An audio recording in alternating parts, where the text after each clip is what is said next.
ഇടുക്കി രാജാക്കാട്ടിലെ പ്രധാന ബൈപ്പാസ് റോഡിന്റെ ഇപ്പോഴത്തെ അവസ്ഥ കണ്ടാൽ റോഡാണോ കായലാണോ എന്ന് തിരിച്ചറിയാനാകില്ല. വലിയ കുഴികളും വെള്ളം കെട്ടി നിൽക്കുന്നു. കാൽനട യാത്ര പോലും ദുഷ്കരമാണ്. വാഹനയാത്രക്കാരാകട്ടെ ദുരിതത്തിലുമാണ്.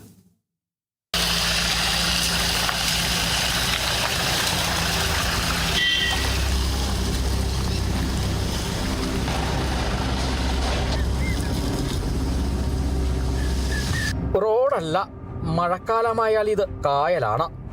സംസ്ഥാനപാതയായ അടിമാലി രാജക്കാട് റോഡിനെയും മലയോര ഹൈവേയായ രാജക്കാട് ആനച്ചാൽ റോഡിനെയും ബന്ധിപ്പിക്കുന്ന പ്രധാന ബൈപ്പാസ് റോഡായ ജൂബിലി റോഡിന്റെ ദുരവസ്ഥയാണിത്.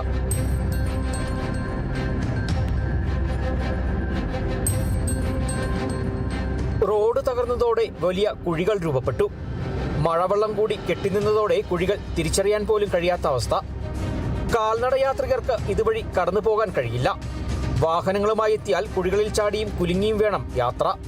വാഹനങ്ങൾക്ക് തകരാറുണ്ടാകുന്നതിന് പുറമെ യാത്രക്കാരും ദുരിതത്തിലാവുന്നു.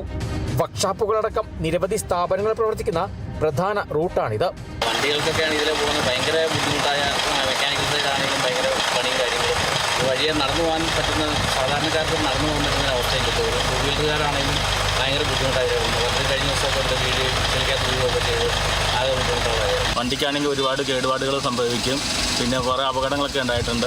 അതുകൊണ്ട് എത്രയും പെട്ടെന്ന് അധികാരികൾ ഇടപെട്ട് ഈ റോഡ് നന്നാക്കി കിട്ടുവാണെങ്കിൽ ഏറ്റവും നല്ലതായിരിക്കും. റോഡിന്റെ നവീകരണത്തിനായി ഉടുമ്പൻചോല MLA ഫണ്ട് അനുവദിച്ചിട്ടുണ്ടെന്നാണ് പഞ്ചായത്തിന്റെ വിശദീകരണം. ഉടൻ നിർമ്മാണം ആരംഭിക്കുമെന്നും പഞ്ചായത്ത് പറയുന്നു. എന്നാൽ ഫണ്ട് അനുവദിച്ചതിന് പിന്നാലെ നടപടിക്രമങ്ങൾ പൂർത്തിയാക്കി പണി തുടങ്ങാൻ ഇനിയും കാത്തിരിക്കേണ്ടി വരും. അതുവരെ ഇതുവഴിയുള്ള യാത്ര നാട്ടുകാർക്ക് ദുരിതയാത്ര തന്നെ.